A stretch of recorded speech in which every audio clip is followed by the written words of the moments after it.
좋으신 주님의 은혜가 이 시간 우리 모두 함께 하시기를 바랍니다. 오늘 우리가 함께 보실 말씀은 시편 9편의 말씀입니다. 이 시편 9편의 말씀을 우리가 함께 묵상하고 또 살아가시면서 한 주간 주님이 주시는 은혜 가운데 승리하는 삶을 살아갈 수 있는 우리 동덕의 모든 교우들 다 되시기를 바랍니다. 우리가 보게 되는 이 시편 9편과 또 내일 살펴보게 될 시편은 하나님의 다스림으로 고난 속에서 믿음으로 살아가려는 하나님의 백성들의 노래입니다. 히브리어 사본과 대다수의 영어 번역본들은 두 개의 시편으로 구분하기도 하지만 70인용과 그 계열의 성경들은 시편 9편과 시편을 하나의 시편으로 보고 있습니다.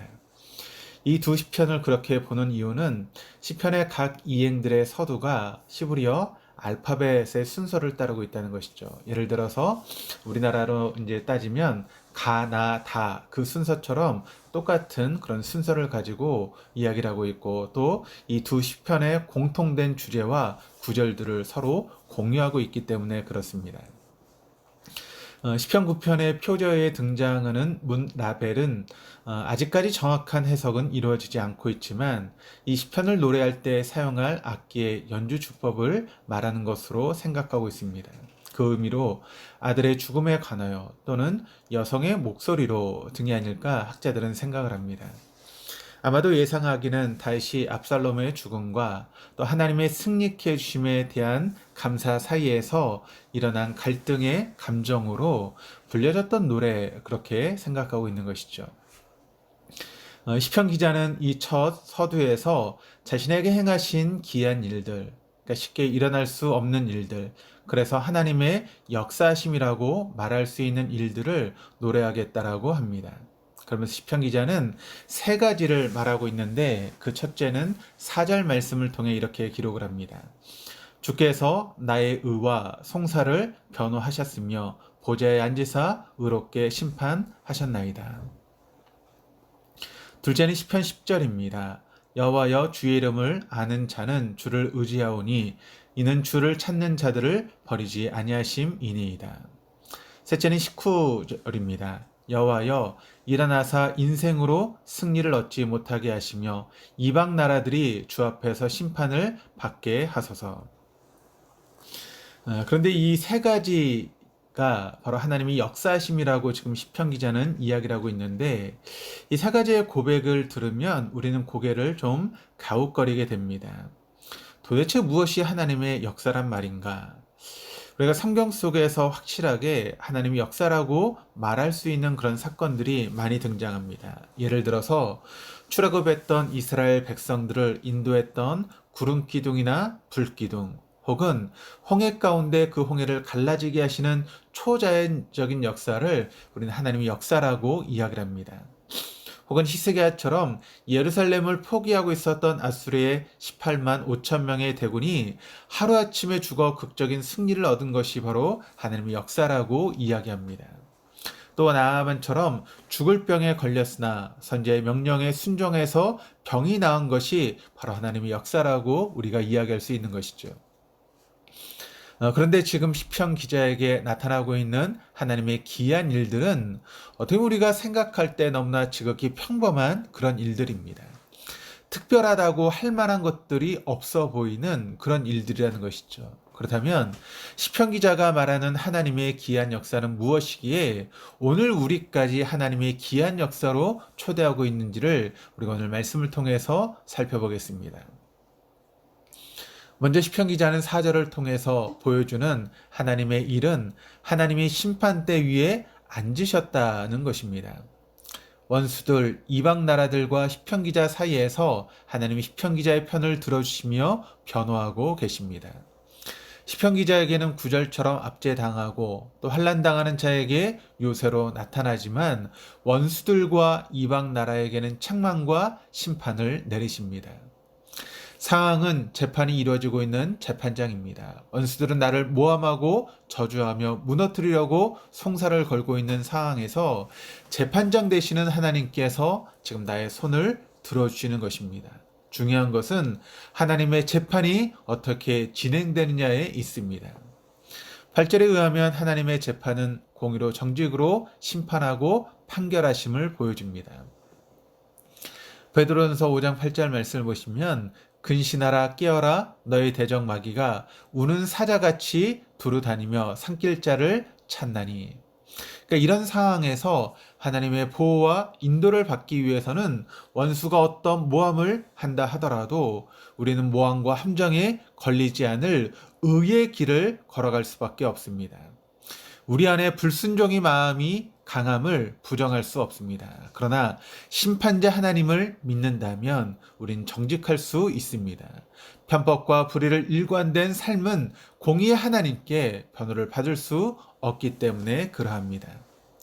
특별한 기적은 아니지만 심판자이신 하나님을 의식하며 의의 길을 걷는 것, 이것이 바로 시편 기자를 의로운 삶으로 인도하시는 하나님의 기이한 일이었다는 것입니다.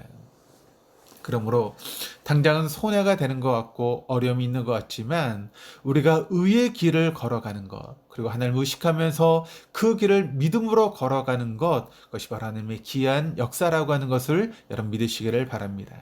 두 번째는 10절에서 보여주는 하나님의 기이한 일은 자신을 찾는 자들을 버리지 않으신다는 것입니다.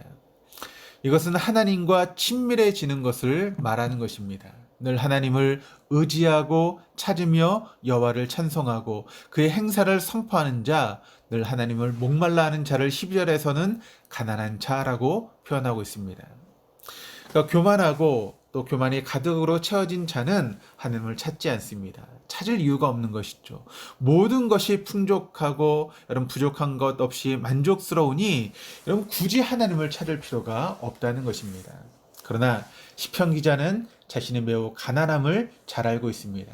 자신이 얼마나 가난한 자인지 알아 하나님의 은혜가 아니면 살 수 없는 자임을 인지하고 있기에 그는 간절히 하나님의 돌보심을 구하고 있습니다. 하나님을 이런 마음으로 찾는 자가 하나님의 은혜를 얻는 줄 믿습니다. 비록 13절의 말씀처럼 그가 사망의 문 앞에 있다 할지라도 하나님의 은혜는 그 가운데 일으키시는 분이다라고 하는 것을 우리가 알아야 하는 것이죠. 마태복음 5장 3절에 산상수훈의 제일 처음에 나오는 그런 복 있는 사람은 바로 심령이 가난한 자라고 이야기를 하고 있고 그렇게 심령이 가난한 자가 천국을 얻게 된다라고 우리에게 가르치고 있습니다. 자신의 가난함을 알아 늘 하나님의 은혜를 구하는 자에게 하나님은 친히 다스려 주시는 당신의 나라를 허락하신다는 것입니다. 시편 기자가 소개하는 하나님의 기이한 일은 우리에게 그 가난함을 허락하셔서 늘 하나님의 은혜 아래 있도록 하시며 또 노래하게 만드는 것입니다. 하나님과의 친밀함은 심령이 가난한 자가 누리는 특권입니다. 하나님은 가난한 그들에게 참된 승리를 허락해 주는 것입니다. 그럼 참된 승리가 무엇이겠습니까? 시편 기자처럼 하나님은 그 자체를 알려주시는 것입니다. 하나님이 자신을 알려주심이 곧 심판이 되어 의의 길을 걷지 않는 자, 하나님을 찾지 않는 자들은 스스로 올무에 걸리게 될 것을 노래합니다.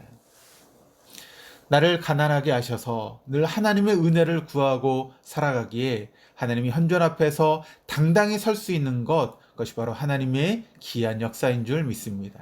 그러므로 이런 우리의 삶 가운데 우리가 진정으로 가난함을 깨달아 하나님의 은혜를 구하고 살고 있다면 우리는 하나님의 기이한 역사 가운데 거하고 있다라고 하는 것을 여러분 믿으시기를 바랍니다.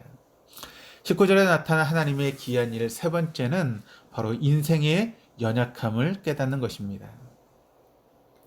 인생은 실패하나 하나님은 승리하십니다. 그러니까 참 단순한 말이지만 그 말이 내 인생에 적용되기란 참으로 어렵습니다. 하나님을 섬긴다고 하지만 우린 늘 인생을 더 섬기려고 합니다. 인생이 주는 쾌락, 즐거움, 만족, 편안함, 그 모든 것들을 따라 살아가려고 하는 것이 우리 인생의 모습입니다. 인생을 섬긴다는 것이 짧은 인생이 마치 영원할 것처럼 여기며 살아가는 것입니다. 인생을 섬기는 사람들은 모든 사람이 죽을 수밖에 없음을 생각하지 못합니다. 바로 우리 인생 가운데 반드시 죽을 때가 찾아옴을 잊지 않고 살다가 막상 다쳐서야 후회합니다. 그러나 이미 그때는 늦은 것이지요. 인생은 죽을 수밖에 없음을 인식할 때 비로소 사라지는 것입니다. 인생이 연약함을 알 때 비로소 하나님의 위대함을 알게 됩니다. 하나님의 위대함을 알아야 더욱더 나를 죽이는 참된 인생을 살게 되는 것입니다. 주님이 십자가를 진 이유도 바로 여기에 있습니다. 고린도후서 5장 15절 말씀이 이렇게 증가합니다. 그가 모든 사람을 대신하여 죽으심은 살아있는 자들로 하여금 다시는 그들 자신을 위하여 살지 않고 오직 그들을 대신하여 죽었다가 다시 살아나신 이를 위하여 살게 하려 함이라. 기도하시겠습니다. 심판자 되시는 하나님 아버지의 하나님의 거룩하심 앞에 의롭지 못한 우리가 섭니다. 심판을 받아 마땅하나 우리를 원수와 구별하셔서 그리스도의 보혈로 거룩하게 하사 의롭다 말씀해 주심을 감사합니다. 이제 나의 공로가 아닌 가난한 심정으로 하나님의 은혜를 구합니다. 참된 인생은 죽어야 살아갈 수 있음을 알기에 오늘도 죽는 인생을 맞이합니다. 하나님, 우리가 그렇게 살아가게 하시고 주님과 동행하게 하여 주옵소서.